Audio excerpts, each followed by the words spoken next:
আসসালামু আলাইকুম। কেমন আছো সবাই? দেখেই হয়তো তোমরা চিনে গেছো, চিনতে পারবে না কেন।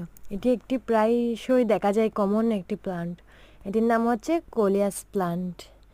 তো এটির এই কালারিং বাহারি পাতার কালারেই সবাই মুগ্ধ হয়ে যায়। তো আমি এটি আজকে রিপোর্ট করব, তাই মাটি তৈরি করে নিচ্ছি। মাটিগুলো একদম বালির পরিমাণ বেশি রাখতে হবে, কারণ কোলিয়াস প্লান্ট বালি বেশি পছন্দ করে। তাহলেই কিন্তু গাছটি বাঁচবে বা গাছটি ভালো গ্রো করবে। আগের বার একবার বসিয়েছিলাম, গাছগুলো মরে গেছিল বুলের কারণে কিছু। তো এখন বুল করবো না, একদম ভালোভাবেই গাছটি বসাবো। তো মাটি তো তৈরি করে নিলাম, এবার হচ্ছে টব। তো টবে ফুটো করে নিয়েছি, কিন্তু ড্রেনেজ সিস্টেম করে নিতে হবে।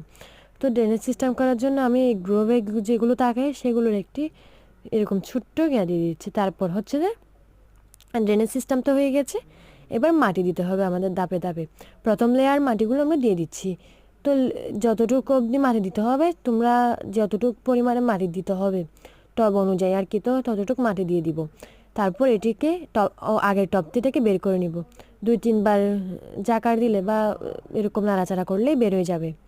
তো আমি 2-3 বার এভাবেই করলাম, নিচে বাড়ি মারলাম, তারপরে বের হয়ে যাচ্ছে। তো বের হয়ে গেছে, দেখতে পাচ্ছ কেমনভাবে রুটস বাউন্ড হয়েছে। তো এবার এটিকে সুন্দর করে বসিয়ে দিলাম। যেহেতু রুট বাউন্স হয়েছে তাই জন্য দেখো প্রত্যেক দিন মাটি শুকিয়ে যেত, প্রত্যেক দিনই পানি দিতে হতো। তো তোমরাও বুঝতে পারবে কীভাবে রুট বাউন্ড হয়েছে। তোমরা যদি রুট বাউন্ড কোনো গাছে রুট বাউন্স হয়ে গেলে সেটিতে যতই পানি দাও না কেন, পরের দিন দেখবে শুকনো মাটি। তো তখনই বুঝে যাবে যে এগুলো রুটস বাউন্ড হয়ে গেছে, এটি রিপোর্ট করতে হবে। এটি হচ্ছে রিপোর্টের সময়।